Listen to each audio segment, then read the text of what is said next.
When it comes to church ministry, one of the challenges is when you actually have paid professional staff or pastors who see their ministry as a job versus a calling. We had a friend over for dinner last night. She was part of a church gathering and she was sharing about her mom's church and their problems with their new pastor. So this pastor has come from a background where it's very hierarchical, very structured, and now this is his own pastorate.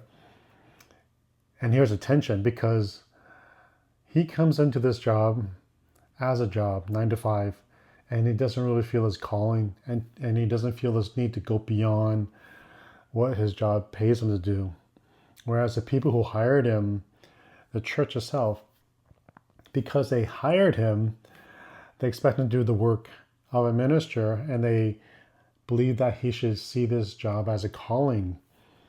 So beyond the 9 to 5, they expect him to actually do more. And that is a problem of current institutional church. And I'm not saying that there aren't pastors who definitely truly feel a call and they serve and they get paid and they do above and beyond and they criticize and I'm not saying that there are people who are in the church who don't feel that they can't abuse and take advantage of the pastors just because he's paid staff. I'm not saying that at all. But a lot of times, just looking at human nature and the way the entrenched interests are in church, it's very easy to fall into this default thinking, humanly speaking, that, hey, I get paid. I get paid to be a pastor, to teach, to lead Bible studies, to do sermons. And boy, I'm tired. At the end of the day, I'm done. And you can develop this 9 to 5 job mentality when it comes to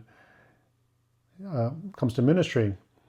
And I personally feel that it's a no-win situation because if you come to ministry truly as a calling, you're going to get burnt out because you'll never say no because you always feel you're serving. And then from the congregational side, because you pay somebody, you expect them to do more because you think that it is a calling.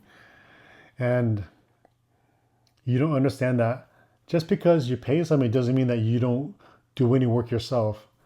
And that tension is where a lot of churches find themselves in. And that's what for me, as part of a microchurch network here, and I'm planting in my city, just to hear the story yesterday brings back so many, mostly negative thoughts about how the current church, the way it's built, is not built for truly building God's kingdom.